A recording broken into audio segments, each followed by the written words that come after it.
जैसे ही महिलाओं की पीरियड्स की डेट करीब आती है और वो प्रेगनेंसी प्लान कर रही हैं तो बार बार वो यही सोचती हैं कि हो सकता है कि अब मेरी डेट मिस हो जाए और मेरी किट में, यूरिन प्रेगनेंसी किट में 2 लाइनें देखने को मिले।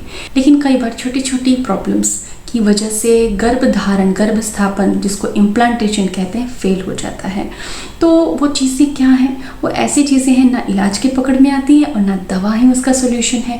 वो छोटी छोटी चीज़ें हमारे जीवनचर्या से जुड़ी हैं, हमारे खान पान से जुड़ी, हमारे तौर तरीके से जुड़ी हैं, फूड के सिलेक्शन, किस तरीके का खाना हम खाते हैं उससे जुड़ी हैं।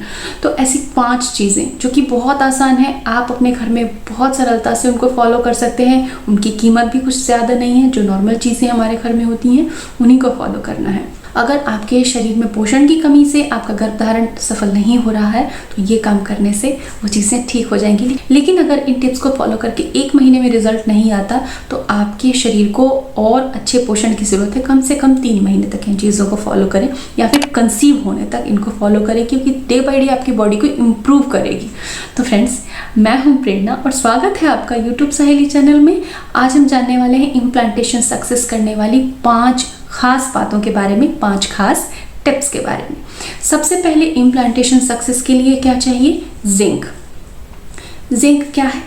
जिंक एक मिनरल है, एक तत्व है, लेकिन जिंक का बहुत महत्वपूर्ण रोल है आपके इम्प्लांटेशन के लिए। तो जिंक किन से मिलता है? जितने भी नट्स होते हैं, जितने भी सीड्स होते हैं, जैसे कि कद्दू के बीज हो गए, जितने भी ड्राई फ्रूट्स हैं, नट्स हैं, आप आलमंड्स, बादाम ले लीजिए, पिस्ता ले लीजिए, फिग, इन सभी चीज़ों में बहुत अच्छी मात्रा में माइक्रो न्यूट्रिएंट्स होते हैं, मिनरल्स होते हैं, विटामिन्स होते हैं और जिंक भी उनमें होता है। इसके साथ ही स्प्राउट्स में भी बहुत अच्छा जिंक होता है। तो नट्स, सीड्स और स्प्राउट्स को आप डेली थोड़ी थोड़ी मात्रा में ज़रूर लीजिए। दूसरी जो खास चीज़ है इम्प्लांटेशन सक्सेस के लिए वो है ओमेगा 3 फैट।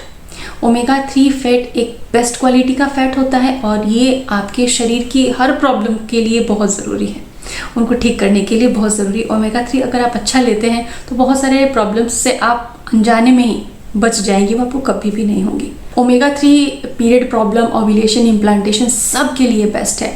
तो ओमेगा 3 कैसे खाएं? अगला सवाल ये है कि ओमेगा 3 कैसे खाएं? आप सप्लीमेंट भी ले सकते हैं। ओमेगा 3 पे मैंने कई अच्छे सप्लीमेंट्स आप लोगों के लिए बताए हैं। इंपॉर्टेंट वीडियोस की लिंक नीचे डिस्क्रिप्शन में मैं दे देती हूँ ताकि आपको मदद मिले, आप उनको भी देख सकें, जान सकें। तो ओमेगा 3 के लिए आप अखरोट रोज खाइए।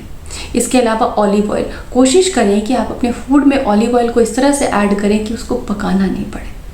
रॉ फॉर्म में आप यूज़ करें तो बहुत ज़्यादा अच्छा होगा, अदरवाइज़ आप कुकिंग में भी उसको यूज़ कर सकते हैं। इसके अलावा अगर आपको एवोकाडो मिलता है तो आप एवोकाडो फ्रूट ज़रूर खाएं। इसके अलावा अगर आप नॉन वेजिटेरियन हैं तो जो भी फैटी फिशेज़ होती हैं वो आपके लिए बहुत अच्छी हैं। तीसरे नंबर पे आती हैं कुछ सब्जियाँ। सब्जियों का रोल क्या है आपके इम्प्लांटेशन को सक्सेस करने के लिए? देखिए फ्रेंड्स, सब्जियां तो हम सभी रोज़ खाते हैं, लेकिन जब हम उसका महत्व जान जाते हैं, कौन कौन सी सब्जियों को प्रायोरिटी से खाना है ये जान जाते हैं, तो हम उसको बहुत अच्छे से लाभ उठा पाते हैं। तो सब्जियों का रोल ये है कि आपको बहुत अच्छी मात्रा में फाइबर देंगी और एस्ट्रोजन का बैलेंस बनाएंगी बॉडी के अंदर। तो वो सब्जियां कौन कौन सी हैं? आप पत्ता गोभी ले सकते हैं, आप फूल गोभी ले सकते हैं, आप ब्रोकोली ले सकते हैं, आप गाजर ले सकते हैं। अब बात आती है कि थायराइड के पेशेंट क्या क्रूसीफेरस वेजिटेबल्स, गोभी वगैरह खा सकते हैं? जी हाँ, थोड़ी मात्रा में खा सकते हैं, लेकिन कुक करने के बाद में, कुक करके आप उनको बिल्कुल खा सकते हैं। तो ये जो वेजिटेबल्स मैंने आपको बताई, ये बॉडी के अंदर एस्ट्रोजन बैलेंस करेगा ताकि सही तरीके से एंडोमेट्रियम लाइनिंग, यूट्रस की लाइनिंग डेवलप हो। चौथे नंबर पे जो इम्पॉर्टेंट चीज़ है वो है नाइट्रेट। नाइट्रेट कैसे लें? तो जो हम सब्जियां या फ्रूट्स कुछ लेते हैं उनमें नाइट्रेट होता है। कौन कौन सी चीज़ों में होता है? बीट रूट में होता है, पालक में होता है, आप अनार ले सकते हैं, आप गार्लिक ले सकते हैं। नाइट्रेट क्यों लेना चाहिए? नाइट्रेट का काम क्या है? नाइट्रेट का काम है कि जो भी हमारे रिप्रोडक्टिव ऑर्गन्स हैं उनको ब्लड फ्लो बढ़ाना। ब्लड फ्लो बढ़ने से उनकी फंक्शनिंग, उनकी कार्य क्षमता बहुत ही सटीक और सुचारू चलती है और इससे आपके यूट्रस की लाइनिंग डेवलप होने में और इम्प्लांटेशन को सपोर्ट करने में बहुत ज़्यादा मदद मिलती है। तो आप चुकंदर, अनार, लहसुन, पालक, इन चीज़ों को अपने खान पान में ज़रूर शामिल करें। अगर आप अनार और चुकंदर दोनों में से चयन पूछें तो दोनों में से कोई एक चीज़ आप डेली खाएं। गार्लिक आप रोज़ खा सकते हैं, किसी भी सब्जी में, सूप में, दाल में ऐड करके खा सकते हैं और पालक भी आप कोशिश करें कि हर दूसरे दिन ले। अब 5वीं और आखिरी चीज़ है vitamin B6 for progesterone. Progesterone का लेवल सही तरीके से जिनमें नहीं बनता उनका इम्प्लांटेशन सक्सेस नहीं होता।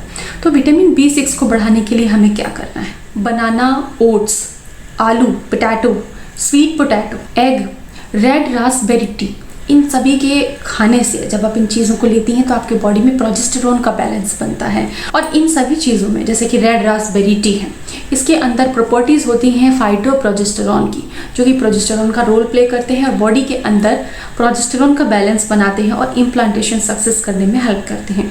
तो फ्रेंड्स, ये जितनी भी मैंने चीज़ें बताई बहुत ही आसान है, आप सभी सहेलियों की सहूलियत में है, आप कर सकती हैं, उनको डेली रूटीन में अपने शामिल कर सकती हैं। तो इनकी एक आप लिस्ट बनाएं और अपने किचन में, बेडरूम में जहाँ आप ज़्यादा टाइम स्पेंड करती हैं, कोशिश करें किचन में लगाएं, ताकि जब भी आप खाने की तैयारी कर रही हों देख लें कि ये चीज़ें आपके खाने में शामिल हो रही हैं या नहीं। इससे आप उन्हें स्किप नहीं करेंगी, आपको हमेशा चीज़ें याद रहेंगी। तो सहेलियों, उम्मीद करती हूँ कि ये जानकारी आपके भी गर्भधारण के सफ़र को आसान बना देंगी और आप भी उसमें सफल होंगे और आपके भी जीवन में खुशियाँ आएंगी। इसी तरह मुस्कुराते रहें, खुश रहें, स्वस्थ रहें। Thanks for watching.